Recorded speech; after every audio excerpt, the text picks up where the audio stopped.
Mais avant cela, sachez aussi que la Fondation Mohamed VI des oulémas africains a inauguré déjà samedi, toujours à Dakar, les locaux de la section au Sénégal.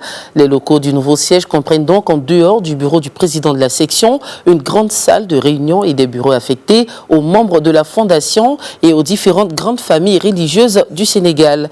Et pour en parler justement, nous sommes en direct de Casablanca avec Abdelhamid Chérif Ouazani. Il est enseignant-chercheur en pensée islamique et sciences de l'éducation et il a effectué plusieurs missions pour le compte de la Fondation Mohamed VI des oulémas africains. Bonjour et merci d'avoir accepté notre invitation. Bonjour à vous et merci de cette invitation. Bienvenue. Alors, je le disais à l'instant, la Fondation Mohamed VI des oulémas africains, section Sénégal, a été inaugurée ce week-end à Dakar. Il s'agit donc de l'une des illustrations de la coopération privilégiée entre Rabat et les autres pays du continent. Alors, pouvez-vous nous parler des aspects pluriels de cette coopération ? D'abord, je suis ravi de participer donc à ce JT de Média 1 TV pour parler d'un événement très important. C'est la création de la section de la Fondation Mohamed VI pour les oulémas d'Afrique et surtout qui consacre une relation plus que séculaire, qui est millénaire entre le Maroc et le Sénégal. Vous savez que le pays le plus proche du Maroc, c'est le Sénégal.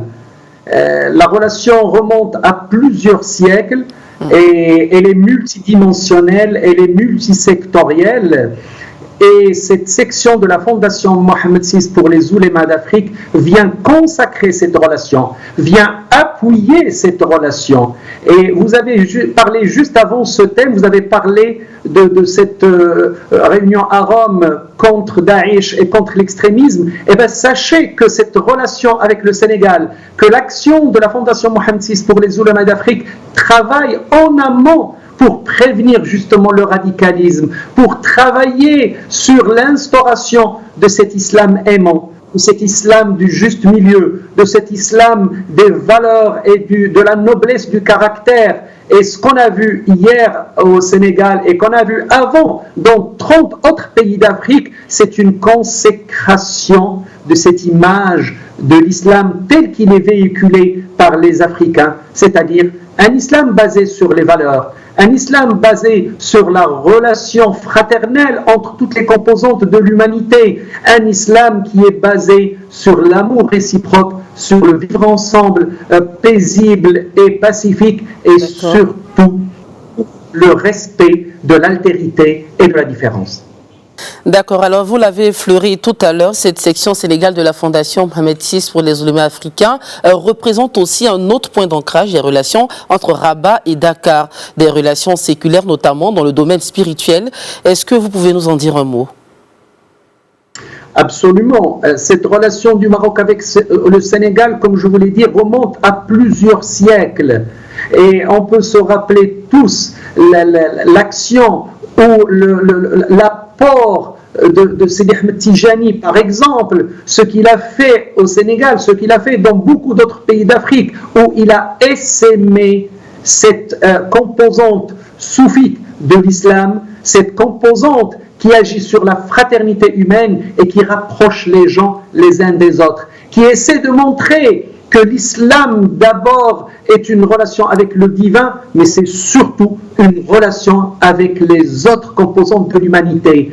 Qu'elles soient croyantes ou non croyantes, nous avons le devoir, nous avons l'obligation de respecter toute la création, quelle que soit cette création, parce qu'elle a été voulue par le divin, parce qu'elle a été créée par le divin et parce qu'elle a sa place et sa dignité. Et ce que fait aujourd'hui le Maroc avec le Sénégal, mais avec aussi les autres pays frères africains, c'est consacrer cette image noble, cette image de l'islam que malheureusement on est en train de perdre. Et vous avez parlé de Daesh, vous avez parlé de Boko Haram, vous avez parlé d'un certain nombre de groupuscules et d'idéologies extrémistes. Ils sont apparus parce que cette image de l'islam soufi, cette image de l'islam aimant, cette image de l'islam avec l'éthique et la moralité est en train de régresser. Nous avons grand besoin aujourd'hui de renforcer ces liens avec nos frères, avec les pays proches et surtout renforcer la formation l'immunisation de nos jeunes contre ces idéologies extrémistes et radicalistes pour leur permettre de vivre une vie saine, une vie pacifique et surtout une vie prospère. Le message est bien passé. Merci à vous, Abdallah Chérif Ouazani, pour toutes ces explications claires et limpides. Et je rappelle que vous êtes enseignant, chercheur en pensée islamique et sciences de l'éducation.